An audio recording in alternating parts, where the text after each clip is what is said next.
اللهم إني أسألك علما نافعا ورزقا طيبا وعملا متقبلا. رب اشرح لي صدري ويسر لي أمري واحلل عقدة من لساني يفقهوا قولي. Assalamu alaikum wa rahmatullahi wa barakatuh. Welcome to today's lecture. Inshallah, today we're going to speak about spirituality and Ramadan. We're going to try and boost our spirituality in the aid or in the light of the Quran, and we're going to discuss one particular hadith. I'm going to try and reap the maximum amount of benefits we possibly can from the very quick approaching month of Ramadan, the blessed month of Ramadan, inshallah. Bismillah. Obviously, one of the main ayats that many of you have probably read and referred to, and hear often, especially around Ramadan, being quoted. It is the ayah in Surah Baqarah, and it reads as Ya ayyuhalladhina, O those of you who have iman, amanu, those of you who are the believers, kutiba alaykum siyam, written upon you, musiyam, fasting. So Allah subhanahu wa ta'ala is saying that it has been written down. It has been written down for you, the fasting. Kama kutiba, just as it was written, على الذين من قبلكم. قبلكم means of those people that came before you. لعلكم تتقون, in the hope that you may become تتقون. And this entire lecture, inshallah, is going to be focused solely on this very one word, تتقون. When you read many different translations of the Quran, you'll come across this word being translated into three broad translations. It's sometimes translated as righteousness, self control, or restraint, and other times it's been translated as God conscious. Most of the time, when you see this word in the Quran appear, it is always indicating that it refers to God consciousness or God being God conscious. So tattaqun means either righteousness, self-control, restraint, or God conscious. What we're going to do in the course of this lecture, we're going to, inshallah, divide it into three parts. We're going to discuss each one of these individually. Because if the aim of Ramadan is for us to become tattaqun, then we really need to spend a lot of time, or just a good amount of time, trying to understand this one word. And tattaqun, we will go through, just towards the end, we will go through the opinions of scholars regarding on this one verb, that uh, the the verb of tattaqun. Where does the root verb come from? And we're going to discuss how, those people that possess taqwa, which is mainly being conscious of Allah. What are, who are they? Who are those people? What does it take to become the people that are conscious of Allah subhanahu wa ta'ala? Because those that possess taqwa are known as the muttaqeen. And Allah subhanahu wa ta'ala refers to the people who possess taqwa as muttaqeen in the Quran in various places. And inshallah, we're going to discuss some of these.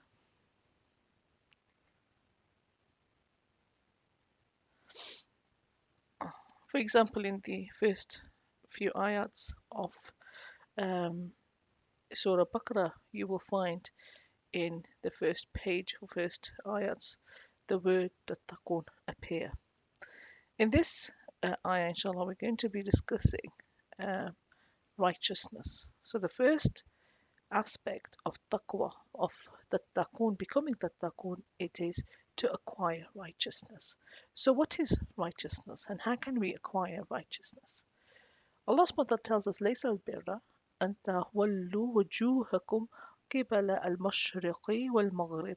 It is not, it is not albir, it is not righteousness for you to turn your faces in the direction of the mashriq, east, and the west. ولكن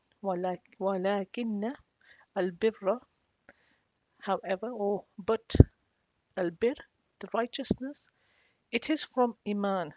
Iman billahi wal yawmil akhiri, having iman in Allah and the last day.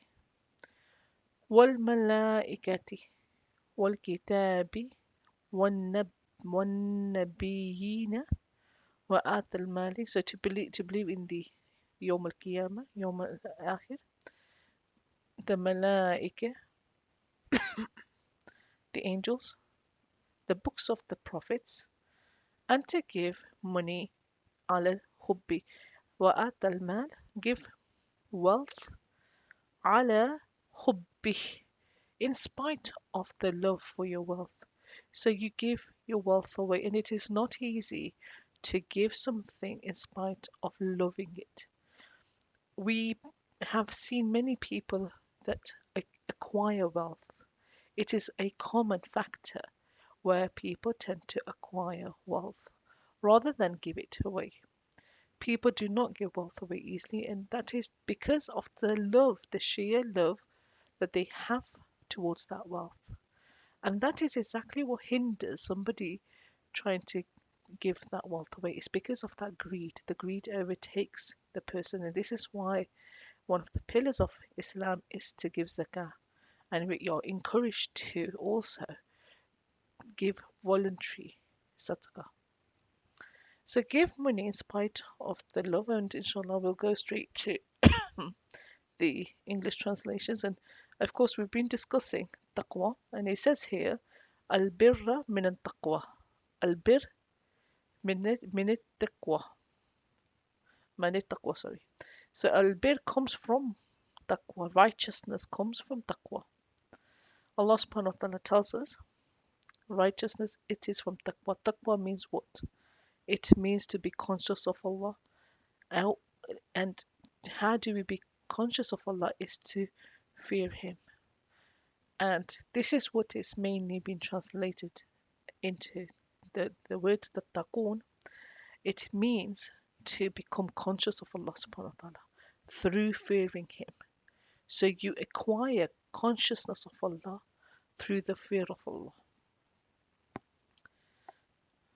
So we've talked about that if you give charity, in spite of having cherished it, you give it to the qurba, the relatives, those people that are close to you, the orphans, the miskin, the poor, and those that are needy. You establish your prayer, and you you are patient, and you keep your pledges. So if you make a promise, you keep that promise, and you are honest about that, and you adhere to those pledges.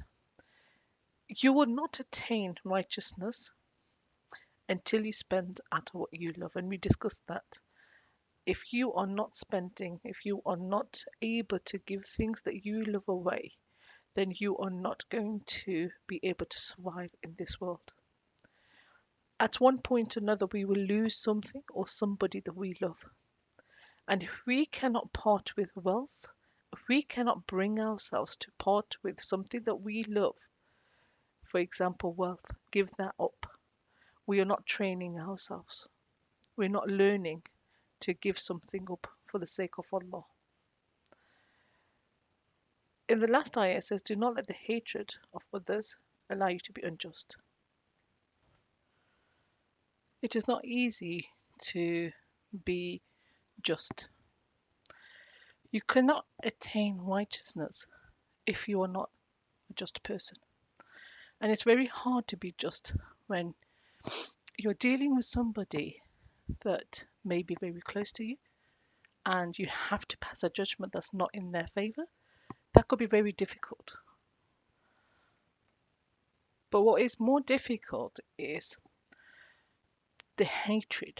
You know, when you have to pass a judgment between two people and you dislike somebody, there's someone that you dislike, and they may be in the right, they may be the ones that you have to speak in favor of, and it may not be easy. It may not be easy to do that. So Righteousness, it is not just you become righteous by following what is good, shunning what is evil. It's also to go and, you know, sometimes fight those inner uh, feelings that you have, those emotions, those strong emotions that cause a barrier between you and the act of goodness. Because ultimately, that's going to be our next point when we talk about restraint. There's actions that become barriers between us and in a good action that we want to do. And we're going to speak about those barriers. What is it that causes us to hinder? And it's things like this: when you dislike somebody, you hate somebody, and then somebody comes and you might be in a position where you might be, you know, they may be working with you, you might be their manager, you may be a supervisor, you may know that person outside of work, you may not like them, it may be a relative, it may be that you're going to testify in a court of law and that person may be right, and you know, I mean, to give a false statement, it is prohibited anyway. But the point that I'm trying to make here is sometimes in order to protect or to save the feelings of your loved ones, you tend to give a favorable judgment for them, and then you are in danger of becoming an unjust person, or unjust person, sorry. Now, if you become unjust, that's when you will not be able to gain righteousness. It is not easy to gain righteousness, so you need to work towards that. So, righteousness is the person who fears Allah. It is to spend out of what you love, and is to be just, even against those people that you hate. So, you know, to give them their right. If a judgment is in their favor, you do not deprive them of that judgment simply because you dislike them. And righteousness is not to do things that are of, you know, insignificant, because you may think that, you know, we facing Qibla, yes, we face Qibla, it is a condition for our Salah, but that's not what's going to get you the righteousness. That's not what your Salah is, not the anything that's going to get you to righteousness. Yes, it is a pillar of Islam, and and we will see how important Salah is. And I'm not undermining or dismissing the importance of Salah. What I'm trying to say is Salah alone is not going to get you to the level of righteousness. You've got to do more. And that righteousness is where we start to begin talking about the pillars of faith, inshallah. Now here in this is an hadith from Tirmidhi, and it says, "Laysa minna man lam yarham." You are not from us. Laysa minna. And the Prophet, peace be upon him, there's some hadiths that say, you know, you are not from us if you innovate. You're not from us if you are man gashana laysa minna. You are not from us if you cheat. You are not from us if you do not show mercy to the Salgirana, to the young ones, and you do not show respect or honor to the elders Kabirana.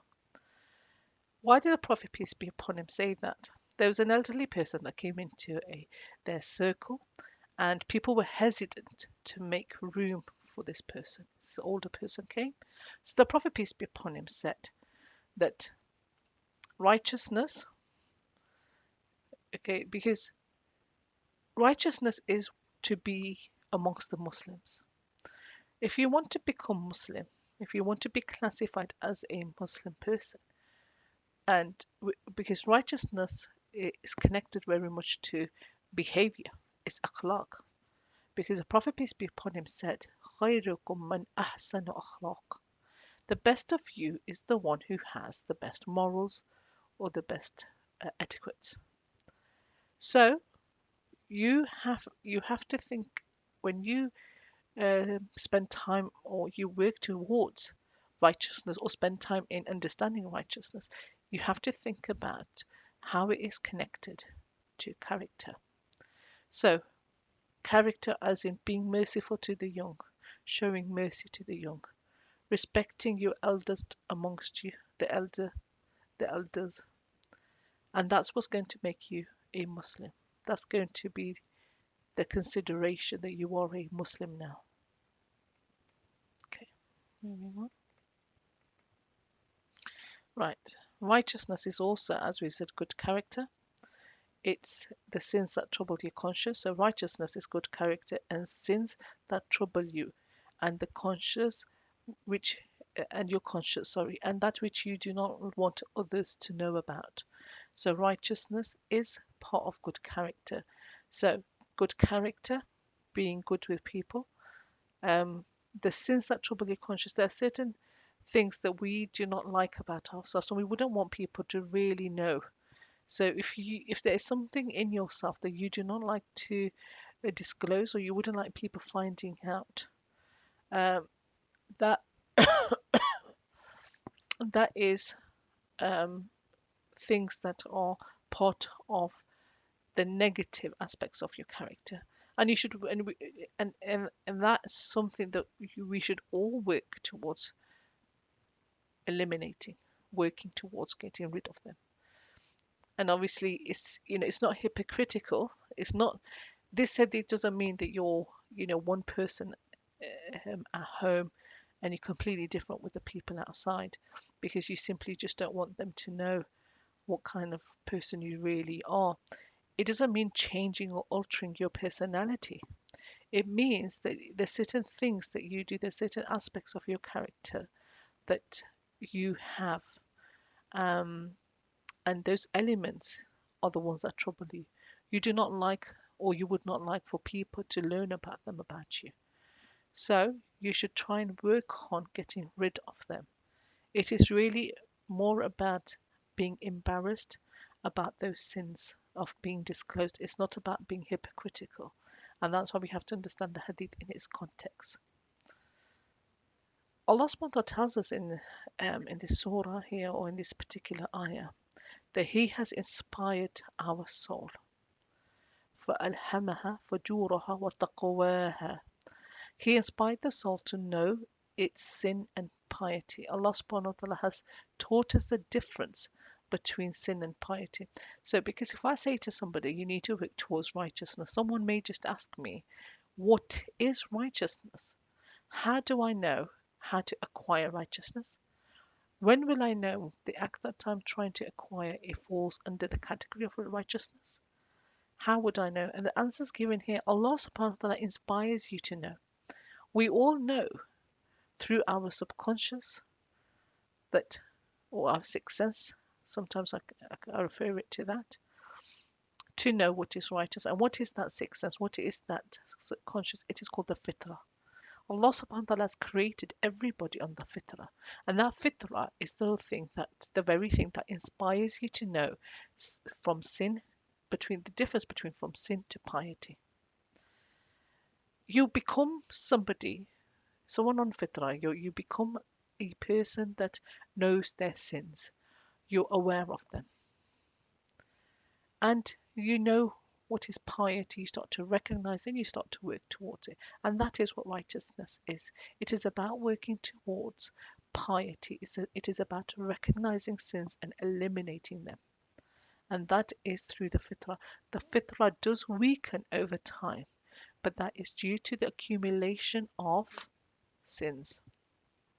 If you minimize the amount of sins that you do, that will strengthen your fitrah again. So fitrah is your natural inclination. It means you're naturally inclined to do good, or you know what is good. You're aware of it, and excuse me. That's all. That is why you have that internal battle when you want to do something wrong.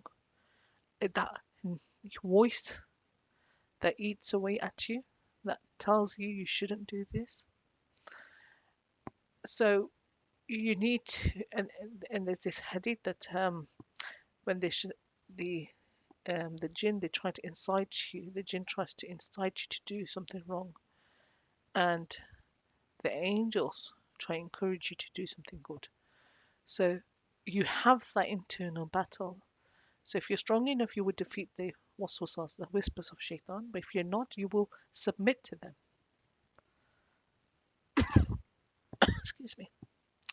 So what is the meaning of the hadith and the ayah that we've seen? So we talked about salah, and Allah SWT tells us in the Quran that salah inna salata tanha anil fahsha'i wal munkar. It is the salah that protects you from the fahsha and munkar.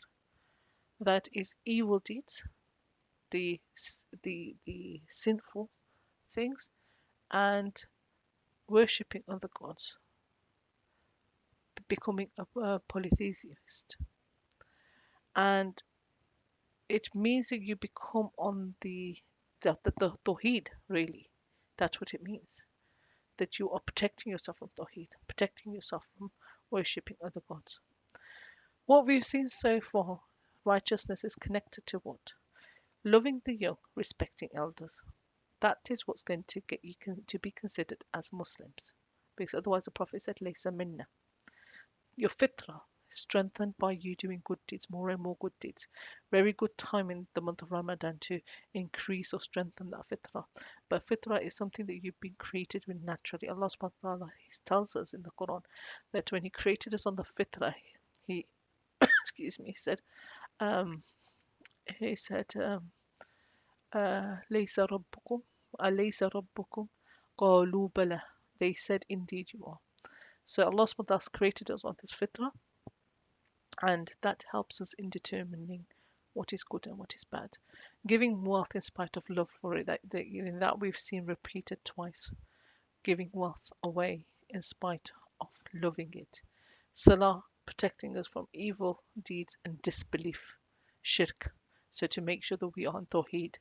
So, excuse me, if you are not praying, then you are in danger of falling into disbelief. But if you are praying and you are still in danger of falling into disbelief, then you just need to work on strengthening yourself and strengthening those pillars of faith now, inshallah. We're going to continue self-restraint in the next video, inshallah. Jazakumullah khair. Assalamu alaikum wa rahmatullahi wa barakatuh.